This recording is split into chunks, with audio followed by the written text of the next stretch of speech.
नमस्कार दोस्तों। जो दूसरों को नैतिकता सिखाए वही नोटों में डूबा पाए। जी हाँ दोस्तों, आपने सही सुना। जो एथिक्स का किताब लिखता है वही एथिक्स के घेरे में आ जाता है।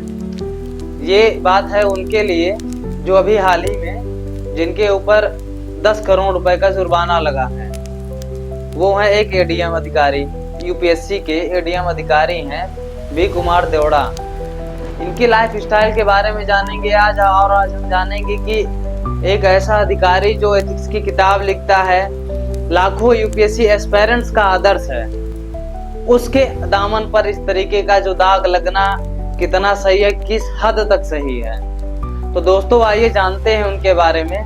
देखिए, कहानी वहां से शुरू होती है जहां पर एक company, path Tata limited company को टेंडर मिलता है। किस चीज का? 4 लाइन बनाने का। एमपी में एक जिला है हरदा, वहां पर तो उसको टेंडर मिलता है। उसको एक गाइडलाइन दी जाती है कि आप इस गाइडलाइन के तहत टेंडर लीजिए, और मोरल माटी निकालने के लिए उसको टेंडर दिया गया। उसने उस गाइडलाइन को फॉलो नहीं किया। 50 से 60 हजार ज्यादा वहां पर गड्ढे किए, माटी को निकाला, जिससे बाढ़ में पानी भरा। यहाँ तक कि पर्यटन को दिक्कत हुई, पारिस्थितिकी को दिक्कत हुई, समस्या हुई। वहां पर जनता ने काफी धरना प्रदर्शन किया। ये मध्य प्रदेश में चीजें चलती रहती हैं, लेकिन ये चीजें बढ़ी तब जब जनता ने ज्यादा धरना प्रदर्शन करना शुरू कर दिया। और फिर वहां के लेखपाल ने निरीक्षण किया, उसको समझा, फिर आगे रिपोर्ट बढ़ाई। तो एक जांच कमेटी बैठी। ठीक, जांच कमेटी ने जो भी इनके काम थे उसको देखा। इनके ऊपर लगभग 51 करोड़ 67 हजार रुपए का जुर्माना लगा। जुर्माना 2 प्रकार से था। पहला था, आपने गाइडलाइन फॉलो नहीं किया है, और दूसरा जुर्माना यह था कि आपने पर्यावरण को जो क्षतिपूर्ति की है उसको आप पेनाल्टी के तहत दीजिए। अब ये होता है, आते हैं आपके एडीएम एचडी देव कुमार गौड़ा जी रिपोर्ट बनाते हैं। ये फाइल करते हैं कि मैंने निरीक्षण किया, परीक्षण किया, चीजों को समझा। जा करके जुर्माना निकालते हैं 4032 रुपए। ये फाइल आके पेश करते हैं कि 4032 रुपए जो है जुर्माना है। यहाँ तक बात हो गई। अब बात आगे बढ़ती है। इनके ड्राइवर ने ही एक शिकायत दर्ज कराई और कहा कि इन्होंने 10 करोड़ रुपए का जो है घूस लिया है या फिर घोटाला किया है। जो भी है अभी आगे पुष्ट नहीं हो पाई है। जांच कमेटी बैठी है, इस चीज का पड़ताल करेगी। बात ये है, नैतिकता पर सवाल उठता है। आगे हम उसको बताएंगे आपको कि नैतिकता किस प्रकार से आज चुनौती बनी हुई है हमारे आपके सामने। तो देखिए, इनके एक संगी भी रह चुके हैं जो भावी डीएम रहे हैं, हरदा ही जिले के पूर्व डीएम रहे हैं, उनका भी नाम इसमें आता है। ये यूपीएससी क्रैक करते हैं, एथिक्स की बुक लिखते हैं। सृष्टि जयंत देशमुख जो इनकी कलीग थी, साथ में ही सहपाठी थी, उनके साथ एक रोमांटिक वेडिंग करते हैं। लाखों यूपीएससी एस्पायरेंट्स इनको अपना आइडल मान के चलते हैं। इनके साथ लॉजिक की बात ये थी कि इन्होंने ये एक डॉक्टर रहे हैं, और जब ये यूपीएससी की तैयारी करते थे तो उस समय इन्होंने कोचिंग ज्वाइन नहीं किया था, सेल्फ स्टडी से ही यूपीएससी क्रैक किया था। क्योंकि यूपीएससी क्रैक करना बहुत अपने आप में डिफिकल्ट है। कहते हैं one of the most difficult exam in India, UPSC को भी उसमें एक गिना जाता है। तो उसको इन्होंने क्रैक किया, अच्छी रैंक लाई। तो बात अब यहाँ ये उठती है, यूपीएससी में एक सिलेबस है जीएस पेपर 3 करके, एथिक्स का है, 250 नंबर का है। उसमें एथिकल वैल्यू, मोरालिटी वगैरह की बातें, इंटीग्रिटी की कही गई हैं। उसमें इन्होंने अच्छा नंबर लाया। सृष्टि जयंत देशमुख और देवगौड़ा जी मिलकर के किताब लिखते हैं एथिक्स की, काफी अच्छी बुक है। तो बात ये है सर, हमको ये बताइए कि आप मोरालिटी की बात करते हैं, एथिकल की बात करते हैं, आप में वो नैतिकता दिखती है? बात यहीं तक नहीं है। बात मैं अपने विचारों के साथ ये कहना चाहूंगा कि ये बताइए नैतिकता किस चीज को कही जाती है, नैतिकता का आशय क्या हो सकता है? जैसे मान लीजिए मैं एक गरीब को देख करके उसकी मदद कर रहा हूँ, उसकी हेल्प कर रहा हूँ, क्या ये मेरी नैतिकता है? जी नहीं। नैतिकता वो है जब मुझे ये लगता है कि मुझे उसकी मदद करना जरूरत है, यहाँ पे जरूरी है। आप ये कह रहे हैं कि मैं गरीब की मदद करके मुझे खुशी मिलती है, मैं दुख नहीं देख पाता, मुझे खुशी मिलती है, मैं जनता की सेवा करना चाहता हूँ क्योंकि मेरा हृदय जो है वो खुशी चाहता है, खुशी की डिमांड है, मुझे अच्छा लगता है। ये नैतिकता नहीं है। नैतिकता वो है जैसे आप एक गरीब की मदद करते हैं इसलिए करते हैं, आपके दिमाग में ये सोच है कि इस चीज की जरूरत है उसको।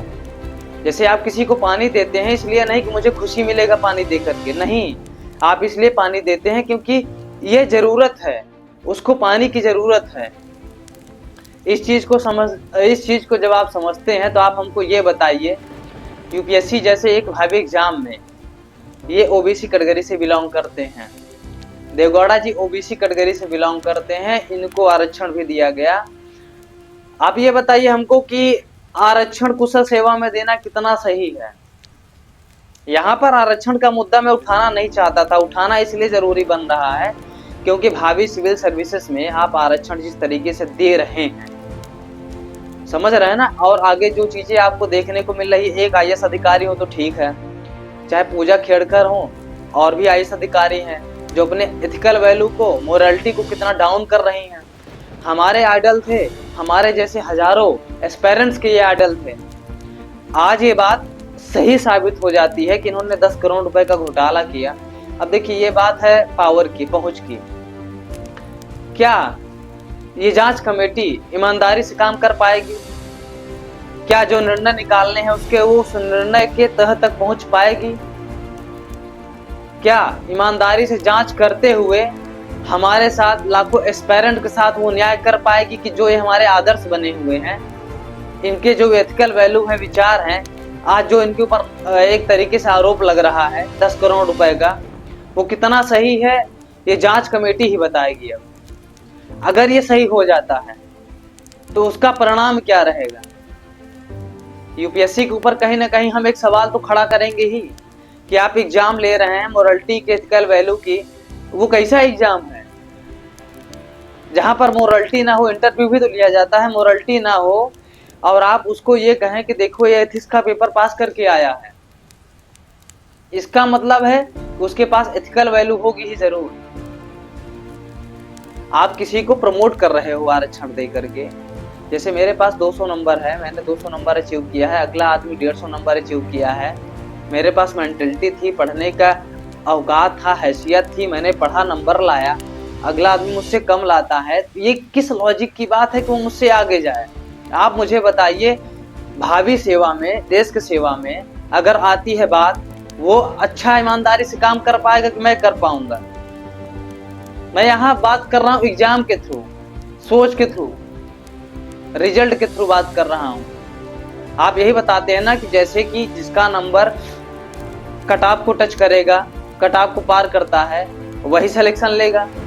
तो भाई मेरा नंबर अगर कट ऑफ के पार नहीं जा रहा है, अगले आदमी का नंबर मुझसे कम है लेकिन फिर भी वो कट ऑफ के पार जा रहा है, ये कहाँ का न्याय है? अब वही कुशल सेवा में भर्ती हो रहा है, आगे आकर के ये कांड कर रहा है। तो चीजें कब आप समझेंगे, कब इस चीजों में सुधार होगा? जवाब हर जनता मांगती है, हम मांगते हैं, सारी जनता मांग रही, सारे स्टूडेंट्स मांग रहे हैं इस चीज का जवाब। आज एक आईएएस अधिकारी के दामन पर आंच लगना ही क्या कहते हैं, बड़ी बात नहीं हो जाती। बड़ी बात यह हो जाती है कि लोगों को नैतिकता नहीं पता कि नैतिकता होती क्या चीज है। कांट ने अपने दर्शन में क्या कहा, रूसो ने अपने दर्शन में क्या कहा, उस चीज को जनता ना समझ पा रही है, ना लोग समझा पा रहे हैं। आज का हमारे पढ़ाई लिखाई का तौर तरीका ही बदल चुका है। बस एक ही चीज है, हाइप चाहिए उनको, सोशल मीडिया पे हाइप चाहिए, हर एक जगह हाइप चाहिए।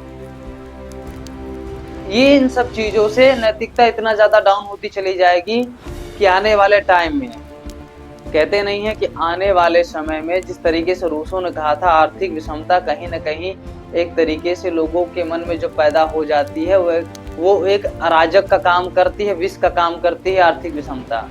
इसीलिए उन्होंने टेक्नोलॉजी पर सबसे ज्यादा पाबंदी लगाई थी। उन्होंने यही कहा था कि हमको विज्ञान का सहारा नहीं लेना है, तर्क का सहारा नहीं लेना है, हमको वैज्ञानिक नहीं बनना है, क्योंकि उसमें आर्थिक विषमता आती है। मैं इसलिए यहाँ पे इस दौर पे आ गया कि हमारा जो ट्रेंड चल रहा है, ये भारत का किस तरीके का ये ट्रेंड चल रहा है।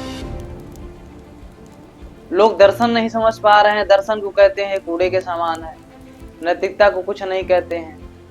नैतिकता मतलब कुछ नहीं है, प्रैक्टिकल बनो, अच्छी बात है, प्रैक्टिकल रहना लाइफ में जरूरी है, लेकिन क्या वो नैतिकता के साथ आदमी प्रैक्टिकल नहीं बन पाएगा? उसके साथ आपको समझौता ही करना पड़ेगा। काफी लोगों का दिल इस चीज से आहत होता है। आज भी वो सवाल धुंधले हैं कि क्या यूपीएससी ईमानदारी से अपना काम कर रही है। यूपीएससी में कोई खामियां है तो उसको दूर करने के लिए क्या बड़ी सोच नहीं आगे आ पा रही है। एक अच्छे डिबेट की जरूरत नहीं है, हमको एक अच्छे डिबेट की जरूरत नहीं है इस मुद्दे पे कि पद में आरक्षण दिया जाए। पद में आरक्षण देना कितना सही है, कितना लॉजिकल है। मैंने माना कि आपको हिस्टोरिकल दबाया गया, सारे बैकग्राउंडों को दबाया गया था। क्या आप सरकार ऐसा नहीं कर सकते हैं, या आपके बस में वो चीजें नहीं है कि अब हमारे पास केवल एक ही सहारा है, सतत विकास, उसके अलावा मेरे पास कोई सहारा नहीं है। मैं 100 साल में इनको जो है उस कटघरे पे लाऊंगा कि इनको आरक्षण देने की जरूरत नहीं पड़ेगी। इस चीज को आप समझ पा रहे हैं जो मैं कह रहा हूँ अच्छी तरीके से, कि किस तरीके से खोखला करता जा रहा है ज्ञान को, प्रकाश को। यह आरक्षण, आप आरक्षण दीजिए, आपके साथ ही धोखा करेगा ये। ईमानदारी व्यक्ति आपको चाहिए नहीं। आपको केवल इमोशनल भर के काम करना है। आप इमोशनल में काम करेंगे, इमोशनल से अगर आप इमोशन से सोचेंगे तो यही जीनियस, ये जीनियस ही तो हैं। डॉक्टर थे, एग्जाम क्रैक किया सेल्फ स्टडी से, जबकि यूपीएससी कहता है मुझे जीनियस की जरूरत नहीं है, मुझे एक भावी समझदार बुद्धिजीवी प्राणी की जरूरत है, जो तार्किक हो, जो दूर तक सोच सके, जो राष्ट्र में अपने अनुभव को, अपने बुद्धि का प्रयोग करके उसको आगे बढ़ा सके। इस तरीके के लोगों को उसको डिमांड है नहीं।